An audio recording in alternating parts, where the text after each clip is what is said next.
A escala Kardashev é inútil, ela não serve para o que foi proposta. A ideia inicial do soviético Nikolai Kardashev, com a sua escala, era de que seria útil ter uma maneira de classificar o nível de desenvolvimento de uma civilização no cosmos. Então veja bem, se bem aqui nós temos a Terra com a civilização humana, a gente pode dar um zoom out e ver que no cosmos, cada cubinho desses poderia ser uma civilização espalhada pelo universo. E aqui a ideia seria poder separar cada uma dessas civilizações em 3 grandes grupos. Aqui seriam as civilizações do tipo 1, aqui as do tipo 2 e aqui as do tipo 3, indo da menos avançada até a mais avançada. Tá, muito legal, fantástico, mas e aí? Qual que é a utilidade disso? Lembre-se que aqui a gente não está falando de um conceito puramente de ficção científica proposto por um escritor leigo. A gente está aqui falando de um conceito científico baseado na realidade, que deve ter alguma utilidade. E claro, foi proposto por um cientista. Nikolai Kardashev era um radioastrônomo, ou seja, ele usava ondas de rádio para estudar coisas no universo. E uma das coisas que podem ser estudadas com ondas de rádio são possíveis sinais de civilizações extraterrestres espalhadas pelo cosmos, que podem chegar até nós. E em 1963, nós recebemos exatamente isso. Localizada a 8 bilhões de anos-luz de distância da Terra, temos uma fonte chamada de CTA-102. E ela emitiu um sinal de rádio que chegou até nós. E o sinal seria mais ou menos como isso aqui. E note como esse sinal tem picos bem definidos. E o mais impressionante é que eles variam de intensidade.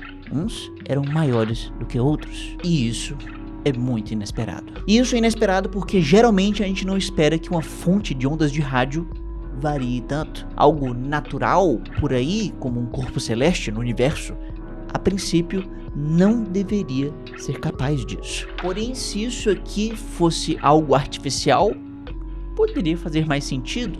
Afinal de contas, é assim, com variações, que nós humanos colocamos informação num sinal e assim criamos uma mensagem. Porque imagine só que você tem uma onda de rádio normal e constante. Com isso aqui, você não tem como transmitir uma mensagem. Afinal, tudo é a mesma coisa. Agora, se você tiver a capacidade de alterar as propriedades dessa onda, aí a coisa muda. Vamos supor que a gente consiga esticar a amplitude em lugares específicos dessa onda. Com isso, a gente teria algo mais parecido com isso aqui. Aqui, ao nosso bel prazer, criamos variações. Com isso, de maneira simples, temos a presença ou a ausência de uma alteração. Nós podemos então separar essa onda em unidades menores e diferentes. E aí, arbitrariamente, podemos dizer que essa onda não esticada é o 0 e essa onda esticada, alterada, é o 1. E assim temos uns e zeros da informação de uma mensagem que podemos organizar da maneira que melhor entendemos para poder formar uma mensagem com algum significado. Isso quer dizer que para transmitir uma mensagem é necessário criar variações em algo, pelo menos 2 unidades diferentes de alguma coisa. A gente precisa então alterar alguma coisa. Alterar, por exemplo, uma onda de rádio. E foi precisamente isso que foi encontrado em CTA-102. Ou seja, estamos falando aqui de algo que não parece natural. Isso poderia ser artificial. Por isso, Kardashev, na época, sugeriu que isso poderia ser uma tentativa proposital de uma mensagem enviada por extraterrestres até nós. Havia alguém por aí, talvez, querendo fazer contato. E, caramba, isso seria incrível. Mas lembre-se que não estamos falando de ficção científica. E, eventualmente, essa hipótese foi descartada. Pelo menos depois que astrônomos descobriram que CTA-102, na verdade, era um quasar, um corpo celeste que naturalmente é capaz de emitir sinais com variações. Parece que foi quase, é uma pena, mas nada impediria Kardashev de fazer uma grande publicação. E nada impediria também de eu fazer uma grande viagem. Em junho do ano que vem eu irei para a Islândia e você pode ir junto. Estamos agora montando um grupo de turismo com um pacote com tudo incluso para uma viagem com zero dor de cabeça. Ah, mas Davi, eu já conheço a Europa. Eu sei, mas a Islândia, ela é totalmente diferente do que você viu na Europa. Ah, mas Davi, eu já fui pra própria Islândia. Ainda assim, essa viagem não vai ser como a que você fez. Essa viagem vai ser uma coisa completamente única. Porque assim, quando você viaja sozinho ou em grupo, numa agência de turismo qualquer, você só acessa a superfície do conhecimento de uma viagem.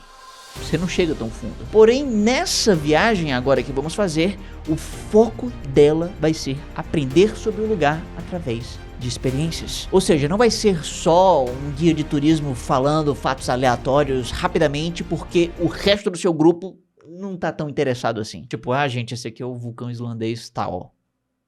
E vamos pra próxima. Nessa nossa viagem, todos vão estar juntos com um interesse em comum.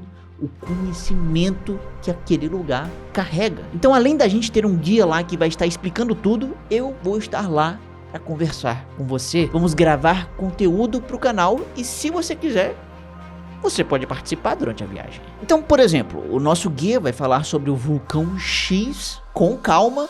Vamos experienciar aquilo curtindo o momento. Eu vou gravar vídeos sobre isso e depois, no hotel ou no transporte, vamos poder conversar sobre vulcões. Agora presta atenção que essas vagas são limitadas num grupo exclusivo.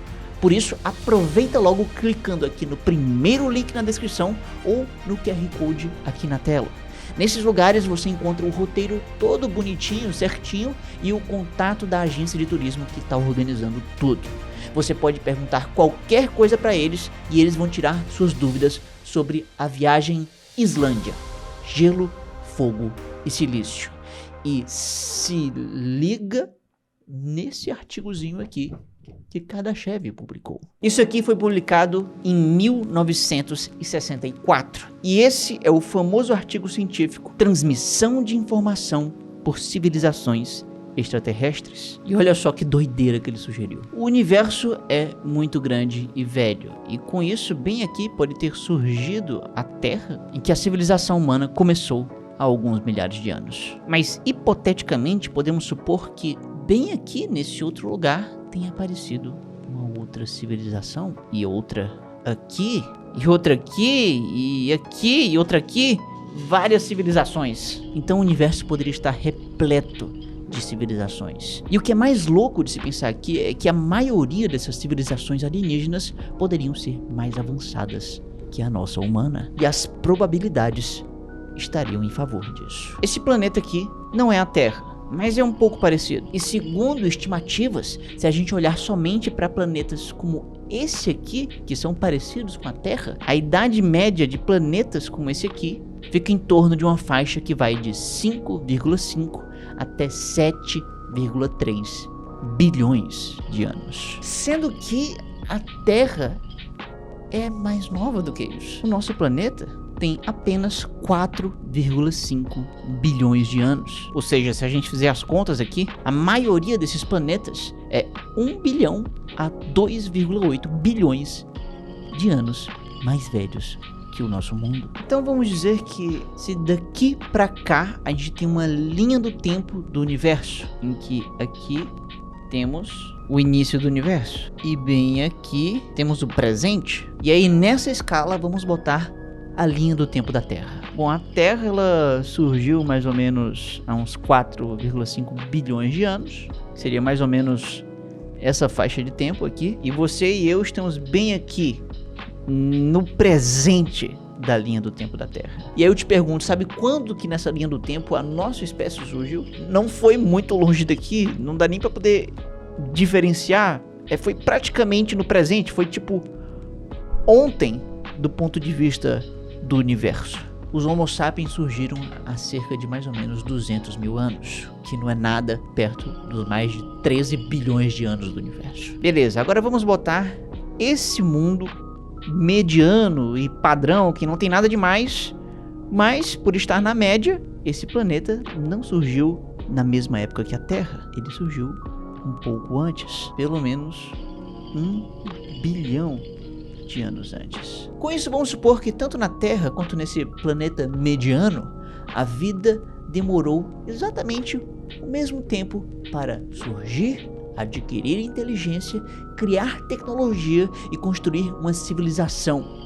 Tudo na mesma velocidade. Então, se a nossa civilização está nesse estado bem aqui, de desenvolvimento X, digamos, significa que essa galera que levou o mesmo tempo, chegou a esse mesmo estado X cerca de 1 bilhão de anos antes. Porém, é claro que eles não pararam aqui no tempo, eles continuaram a se desenvolver até chegar no presente deles, um nível de desenvolvimento civilizacional de, digamos, Y. Ou seja, enquanto a gente está no estado X de desenvolvimento, eles estão no estado Y de desenvolvimento, que é 1 bilhão de anos adiantado. E aí eu te pergunto, como que você acha que serão as tecnologias e o avanço da espécie humana daqui a 1 bilhão de anos? Bom, se a gente adicionar 1 bilhão de anos à nossa linha do tempo, passando 1 bilhão de anos do presente, nós também iríamos encontrar o estado Y de desenvolvimento. E bom, aqui as coisas seriam muito doidas. E assim, esse Y de desenvolvimento é que é o presente da civilização nesse planeta. E o que é mais absurdo de se pensar é que você nem precisa de tanto. Você não precisa de 1 bilhão de anos de diferença. Você pode criar um abismo entre nós e eles se eles apenas tiverem começado um mísero 1 milhão de anos antes. Porque mesmo assim, daqui a 1 milhão de anos, a nossa espécie teria uma tecnologia muito doida. E é assim que é o presente deles. Com isso, podemos voltar a olhar para todas as civilizações do cosmos, incluindo aqui a nossa, e perceber que a gente deveria ser muito humilde, porque a maior chance de que a nossa civilização está entre as mais atrasadas. Então, se a gente fosse classificar essas civilizações todas pelo universo em 3 categorias, provavelmente a gente teria que colocar a nossa Terra exatamente no grupo de menor desenvolvimento. Ok, beleza, tudo isso faz muito sentido, mas ainda é extremamente vago. E a ciência trabalha com números e parâmetros objetivos. Por isso, Kardashev criou uma escala simples baseada em uma coisa fácil de quantificar: a energia. Nesse critério, a civilização do tipo 1 seria a que poderia usar toda a energia do seu planeta, o que seria cerca de 10 mil trilhões de joules por segundo. Agora, já a civilização 2 usaria toda a energia da sua estrela, que seria cerca de 10 trilhões de joules por segundo. E por fim, a civilização de tipo 3 usaria toda a energia da sua galáxia, que seria cerca de 1 trilhão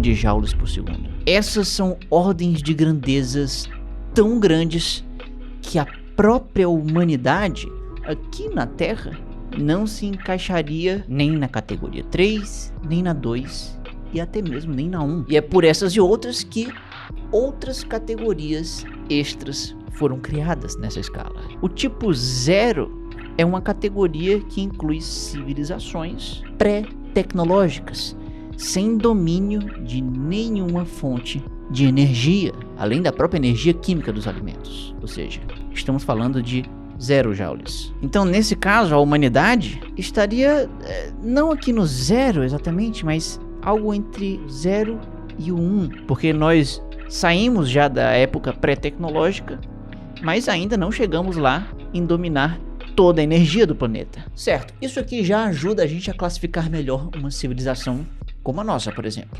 Mas veja que existe um abismo muito grande, ainda assim, entre cada uma dessas categorias. Existe um oceano de graus intermediários que ficam, por exemplo, aqui entre o 0 e o 1. Por isso que Carl Sagan, sim, ele mesmo, sugeriu que seria interessante a gente criar algo como uma fração decimal para definir onde exatamente no meio do caminho está uma civilização entre cada tipo da escala Kardashev. Ele sugeriu, por exemplo, que se nós temos uma civilização em específico que já ultrapassou o uso de toda a energia do seu planeta, ou seja, já passou desse valor aqui, e além disso, continuou caminhando até chegar à metade da energia disponível na sua estrela. Então ela está aqui exatamente no meio do caminho entre o tipo 1 e o tipo 2. E aqui exatamente na metade, podemos dizer, por que não, que essa civilização é do tipo 1,5.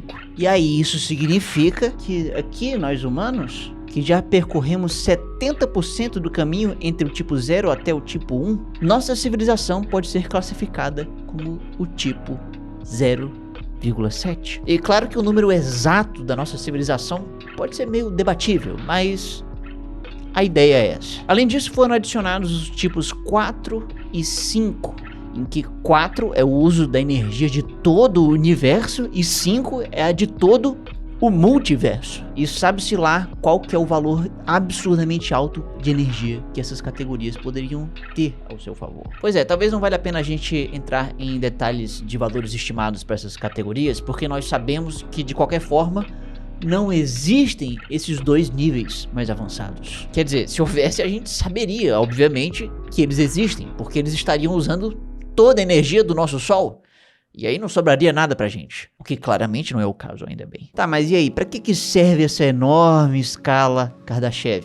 Seria então só uma ficção científica? Nikolai, como um bom radioastrônomo, pretendia usar o seu trabalho para ajudar no campo da radioastronomia. Então toda essa escala, originalmente, como ela foi proposta, tinha o propósito de facilitar a busca por vida extraterrestre inteligente através das ondas de rádio. Imagine que aqui temos a Terra junto com a humanidade. E aqui temos uma civilização mais avançada do que nós.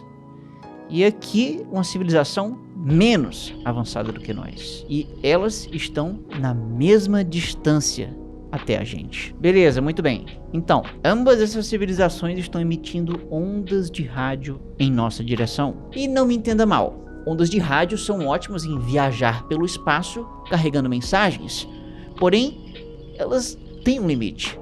Depois de um tempo, elas acabam perdendo sua força. Então, quando uma civilização menos avançada resolve emitir essas ondas de rádio, elas meio que não são tão fortes, elas não possuem tanta energia. Então, o que acontece com elas é que depois de serem emitidas, com o tempo, elas vão ficando cada vez mais fracas e depois se tornam indistinguíveis do ruído do resto do universo. Agora, já uma outra civilização com mais energia para dar, consegue emitir ondas de rádio com intensidade o suficiente de energia para que elas não desapareçam no meio do caminho.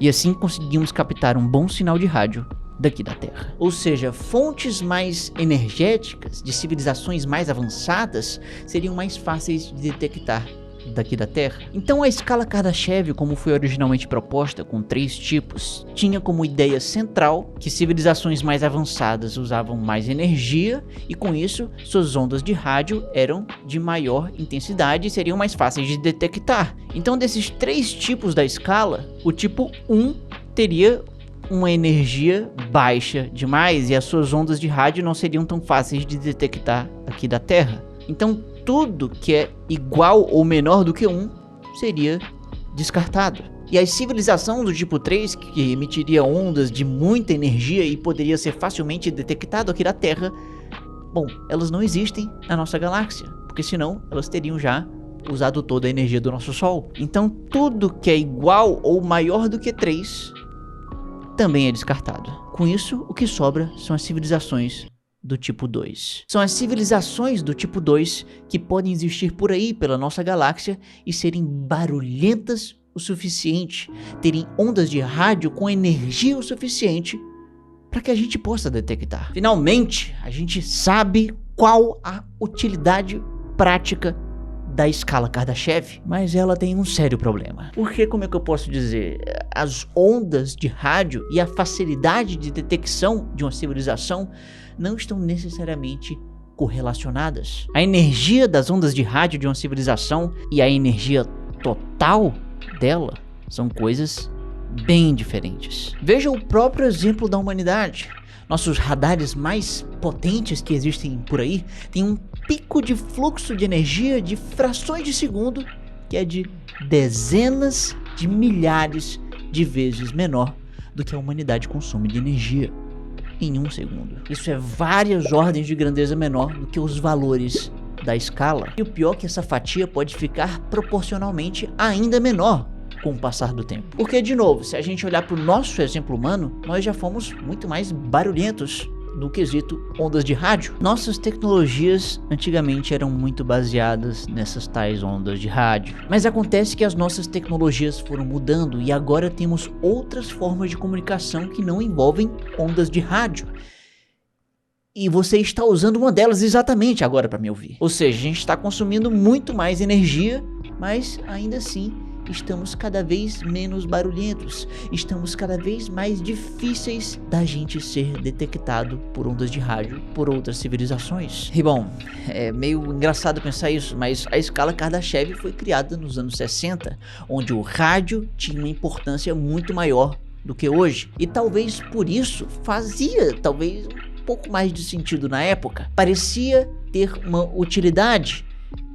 Agora, será que essa escala ainda serve para alguma coisa? Atualmente, a importância da escala Kardashev não é a detecção de radiofrequência, mas a própria escala em si. Porque, veja bem, ter um sistema objetivo e numérico de classificação de civilizações foi talvez o maior feito dessa escala. Para que a ciência comece a explorar uma nova área do conhecimento e que a gente consiga fazer hipóteses, teorias e descobertas nessa nova área, nós antes precisamos de uma coisa.